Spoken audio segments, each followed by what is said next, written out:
Guys, today we're back and we're looking at two EVs here. We got the comparison you never wanted but you needed. All right, now these are two cars, both similar size, small SUVs. Now if you're in the market for an EV, everyone would be choosing between going for a legacy brand like a Subaru, Toyota, Mitsubishi, or whatever you want to say, and then the Chinese brands which seem to be taking over.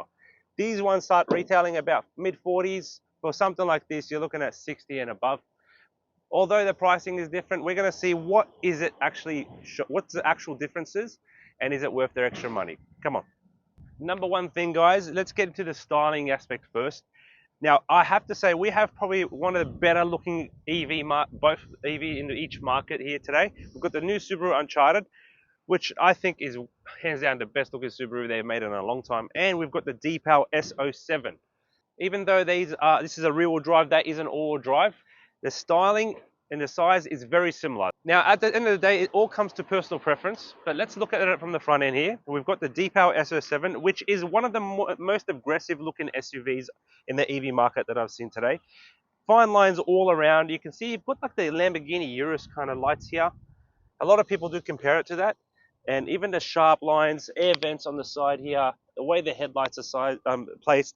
Obviously, with the EV cars, they don't need a radiator cooler here, but it's still good to have some sort of air vents here, something happening. It makes it look good. It looks weird when they're just flat with some EVs, and I don't like the rounded look a lot of EVs have. Now, I think it's good to see them going a bit more aggressive. Now, compared to the other EVs I've seen, once again, this is definitely the better looking one. Also very aggressive. You do also have the 20-inch wheels on both these cars. I absolutely love the wheels on here. It kind of reminds me of those Porsche 911 wheels. I don't know if you know what I'm talking about, Fads. Yep. And even that, very aggressive. They do come with smaller size wheels in the S07, which don't look as good. And they almost look similar with how the lights are placed. You've got the main headlight here and the fog lights or the assisted lights here. Same thing here. And then you've got the air vent right over here, also functioning on both sides. Now let's compare side by side. When I stand here and look at each side by side, I have to say they look very similar. Like obviously they're completely different, but wheelbase, actual length, width, it's almost like they're based off the same print, if that makes sense. Obviously the styling is different once again, but even the way that the little beam here, you got the roof over here that slopes downward, exactly the same as that, with some minor differences, of course. The tail lights at the rear, it kind of also, even though they're different, they also seem like a little, they've got obviously this a bit longer, but you can see they've got that, and then the light beam, which is also like a little straight line that comes across one side to the other. Now let's talk about the boot space, guys. Both cars do come with electric tailgates. Thing to note, the space in the Subaru, you get about 403 litres. With the seats folded down, you get about 1,300. And moving on to the Deepal. Deepal, very similar, a little bit more, 445 litres, and with the seats down you get 1385 litres. Both of them don't have a spare tyre, but you do have tyre puncture repair kits in both. One advantage on the Deepal that you do get, which is very important to note, is you do get a frunk with about 130 extra litres of space. Now let's talk about the interior. When you're in this car, obviously being a Japanese car, you expect quality. You expect a little bit more than the Chinese brands. But I have to say, it's kind of hard to differentiate nowadays though. These do look very good inside, but so does the Deepal. It's so difficult to kind of gauge what's better. Now, interior wise, we've got the like squared off steering wheel, which I do like. However, I have to say it kind of blocks off what you're seeing on the dash. It depends on how big your torso is, but for an average person, I think it's going to block off quite a bit. Now let's play around with the system and just feel how it is intuitively, if it's easy to use or not. Air conditioning controls are semi-digital, semi-manual. I don't know how I feel about these buttons. It's kind of cool, but it does break up the whole layout of the screen. It's very interesting how they've designed it. I do believe this is straight out of a Lexus. Let me just put this down.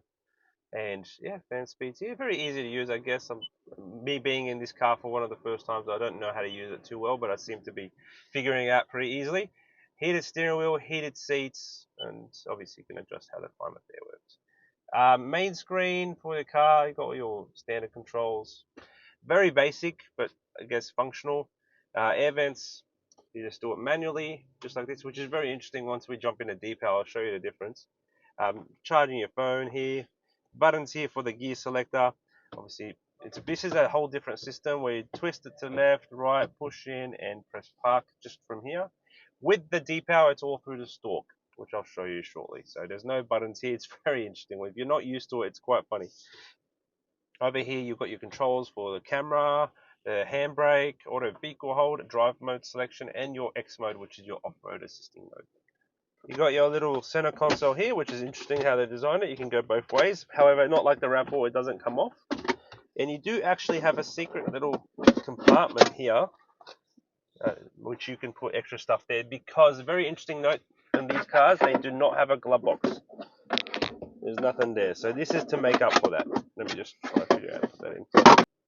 There is a lot happening in this interior, I have to say. They've gone for the complete opposite approach that you see in some of the Chinese cars.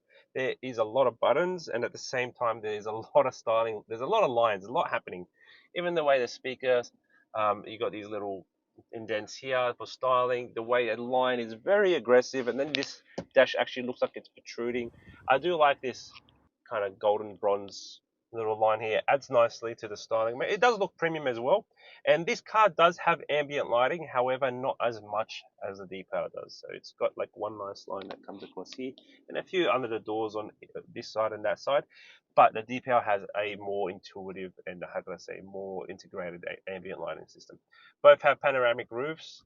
The sunshade opens all the way. It doesn't actually open into the sky though, so you can't put your hand through it. That makes no sense, eh? Now, here we are in the Deepal again. First thing to note, we've got a normal steering wheel. Still got the driver monitoring system right above here, but there's no digital dash. It's actually a fully integrated HUD heads-up display. Now, this has a nice augmented reality kind of animation system where you'll see the cars that are driving on the road, trucks, other cars. It gives you like a little map if you have that on. And it's Deepal sound system, so Subaru's got the Harman Kardon. But let's talk about the main important thing here, guys. The screen and just how there is absolutely no buttons other than what's on the steering wheel. And they do have customizable buttons here, 1 and 2, which you can customize for short press, long press, and let it do things that you want it to do. But overall, gear selectors on the right. Interesting.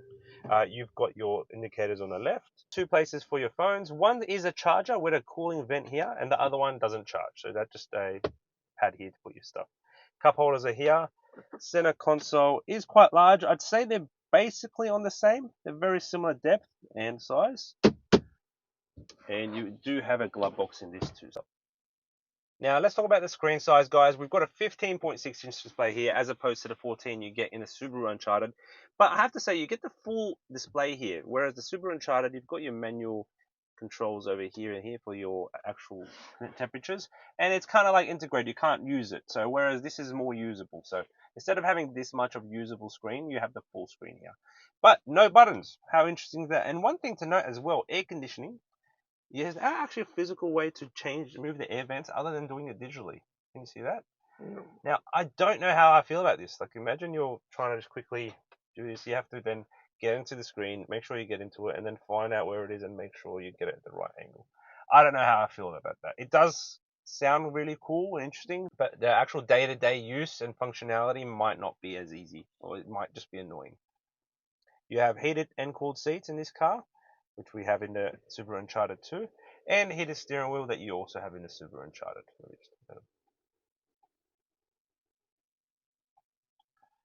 Now, functionality of the screen itself. Functionality of the screen, your system, you've got your Apple CarPlay, Android Auto, obviously all wireless. You do have a bigger screen in here to use, so you're going to feel like it's a lot more, how can I say, immersive. And one cool thing to note in these cars, they have a fully integrated 360 dash cam. So obviously you don't have to record this, it doesn't have permission at the moment, but this is integrated. It's also got an internal camera to record in the actual cockpit. Sorry. It's got an internal camera as well, you can record while you're inside. But overall, very simple design. You've got nice ambient lighting, which you can't see right now, I do understand, but you've got cool gimmicks like you've got inbuilt speakers in the headrest, so you can take your phone calls through the speakers here, or you can let it play music. You've got your nicer styling, simple, actually, I wouldn't say nicer, it's more simple. It's very simple. I think people will probably prefer this, especially if you want something that's not too out there. With the Subaru, it just feels like you've got so much going on. And you can see here, you can actually control it so it's facing the passenger, or it's facing the driver, or it's just in the middle. And this does actually integrate in a way where whoever's actually interacting with it, it faces them. Headspace is probably lacking a little bit, especially because of the panoramic roof. You can see how that actually comes down and then it comes down. But I do think they have tried to lift this up a bit. But someone quite tall with a larger torso will probably struggle in this. The seat is pretty far back at the moment, but even then, let's say there's two tall people in the car, you are going to struggle. All right, let's talk about the handles, interestingly enough. Handle on the side there. These ones are like the Tesla style, where they're unlocked and they lift up, and then you just kind of hop them over like that. And then when they're closed, they're locked, they just flip flush. And I do like the edgeless door mirrors, the windows. So if you put this window down, obviously, it's pretty cool. But how cool is that? Flush. Yeah. Now let's go in. Very interesting thing they've done is to open and close the windows, the buttons are actually opposite. So that down you put up and to go up you put down. I've never seen that before.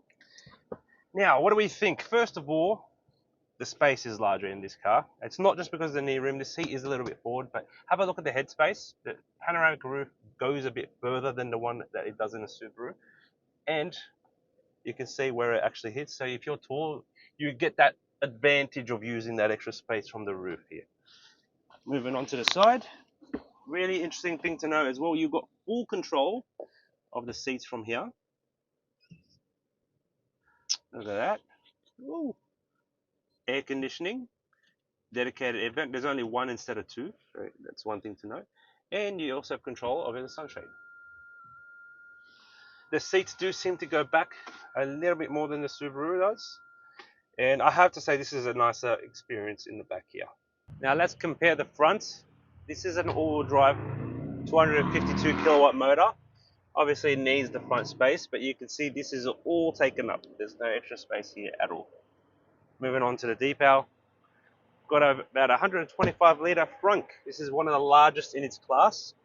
And yeah, some people actually use this as a esky. You can remove this and it's got a plug hole, drain plug there. Very interesting way they've designed this. And I do think that's a huge advantage.